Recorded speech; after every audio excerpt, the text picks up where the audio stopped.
کہ تو جو روایت ہم نے پیش کی ہے حضرت علی بن ابی طالب کا فتویٰ ایک اصول ذہن نشین فرمانے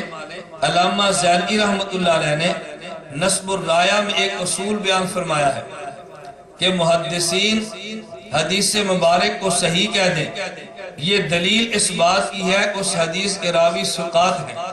یہ نہیں ہو سکتا کہ حدیث صحیح ہو اور پھر بھی راوی ثقہ نہ ہو، راوی ثقہ ہوں گے حدیث صحیح ہوگی۔ یہ ممکن نہیں کہ راوی ثقہ نہ ہو اور پھر بھی حدیث صحیح ہو۔ حدیث کا صحیح ہونا اس بات کی دلیل ہے کہ یہ روایت کے راوی ثقہ ہیں، لہٰذا جس کے بارے میں تم نے کہا کہ ان کو محدثین ضعیف کہتے ہیں، حضرت امام احمد بن حنبل رحمہ اللہ مقدمہ سوالات ابی داؤد لأحمد بن حنبل صفحہ نمبر 53 پہ حضرت امام احمد بن حنبل ہی سے عبد الرحمن بن اسحاق کوفی کو صالح الحدیث شمار کیا گیا۔ امام احمد بن حنبل نے اگر عبد الرحمن بن اسحاق کوفی کو ضعیف کہا تو حضرت امام احمد بن حنبل نے صالح الحدیث بھی کہا۔ حضرت امام احمد بن حنبل ہی سے توثیق مقدمہ سوالات ابی داؤد کے اندر موجود ہے۔ جن محدثین نے حضرت علی بن ابی طالب کے فتوے والے اثر کو صحیح قرار دیا،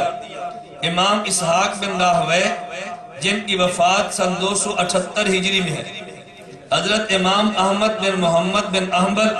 حنبل جن کی وفات سن 241 ہجری میں ہے، الاوسط لابن المنذر جلد نمبر 3 صفحہ نمبر 93 اور 94، مسائل احمد و اسحاق جلد نمبر 1 صفحہ نمبر 93، ان نے فرمایا کہ حدیث صحیح ہے۔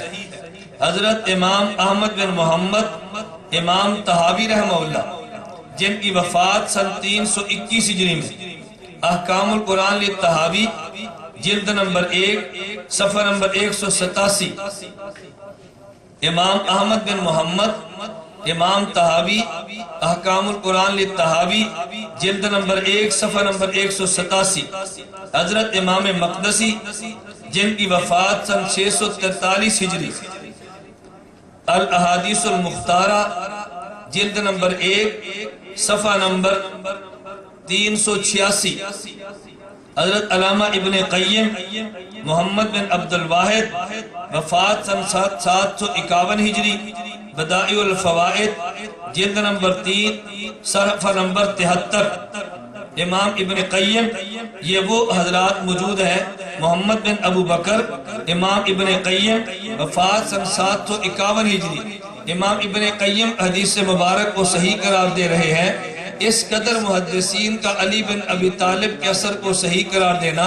اس بات کی دلیل ہے کہ ان حضرات محدثین کے ہاں علی بن ابی طالب کی حدیث مبارک کے روایت پر جرح موجود نہیں، اگر جرح ہے تو اس کی توثیق بھی موجود ہے۔ اللہ رب العزت ہمیں ان محدثین کی احادیث کو جس کو صحیح قرار دیں اس پر عمل کرنے کی بھی توفیق عطا فرمائے۔ محض ضد کی وجہ سے کسی راوی پر اپنی طرف سے اشکال پیش کر کے حدیث کو ٹھکرانے سے اللہ محفوظ رکھے۔ ایک بڑا معروف اشکال پیش کیا جا رہا ہے، کہتے ہیں تم نے کہا کہ جب مرد نماز پڑھے اپنے ہاتھ ناف کے نیچے باندھے، اور جب خواتین عورتیں نماز پڑھیں اپنے ہاتھ کو سینے پر باندھے، تم نے ان دونوں میں فرق کیا ہے۔ مرد کے لیے تم مرد کے لیے ناف کے نیچے ہاتھ باندھنے کے قائل ہو، عورتوں کے لیے سینے پر ہاتھ باندھنے کے قائل ہو۔ مرد کے لیے ناف کے نیچے ہاتھ باندھنے پہ دلائل تم نے پیش کیے ہیں، لیکن عورتیں سینے پر ہاتھ باندھے اس کی دلیل کیا ہے؟ میں کہتا ہوں دلائل ادلہ شرعیہ میں سے 4 ہیں۔ نمبر 1 قرآن کریم،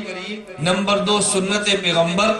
خلیفہ راشد جسے ہم سنت کہتے ہیں، نمبر 3 اجماع امت، نمبر 4 قیاس شرعی۔ یہ 4 ادلہ شرعیہ موجود ہیں۔ میں نے مرد کے ناف کے نیچے ہاتھ باندھنے پہ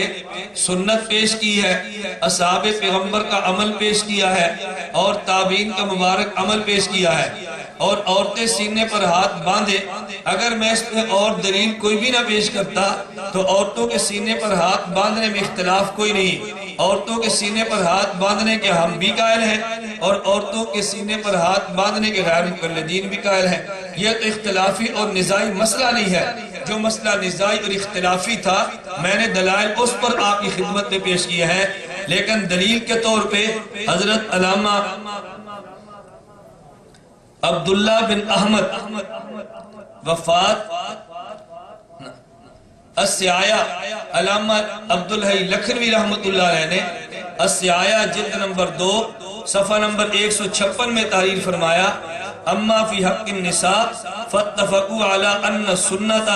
لہن وضع الیدین علی الصدر لانہا استر لہا، عورت کا سینے پر ہاتھ باندھنا اس پر امت کا اجماع ہے، اور اجماع امت کو دلیل شرعی بیان کرتے ہوئے علامہ عبداللہ بن احمد وفات 620 ہجری کتاب روضۃ الناظر میں کتاب روضۃ الناظر میں تعریف فرماتا ہے، والاجماع حجت قاطعۃ عند الجمہور، جمہور اہل سنت کے ہاں اجماع ایک دلیل قطعی ہے۔ دلیل قطعی کا معنی یہ ہے وہ شک اور شبہ کو کاٹ کے رکھ دیتی ہے۔ تو اجماع وہ لوگ مانیں گے جو شبہات سے بالا تر ہے، اور جو شبہات کے اندر خود مبتلا ہے، امت کو شبہات اور وساوس کے اندر مبتلا کرتے ہیں، وہ اجماع ماننے کے لیے تیار نہیں ہوں گے۔ اور اجماع امت کی دلیل قرآن کریم کے اندر بھی موجود ہے۔ اللہ ہم سب کو اجماع امت کو مانتے ہوئے عورتوں کے لیے سینے پر ہاتھ باندھنے کا قائل ہونے کی توفیق عطا فرمائے۔ قرآن، سنت اور خلفائے راشدین کے مبارک عمل کو دیکھتے ہوئے مردوں کے لیے ناف کے نیچے ہاتھ باندھنے والے عمل کو قبول کرنے کی توفیق عطا فرمائے۔ وآخر دعوانا ان الحمدللہ رب العالمین۔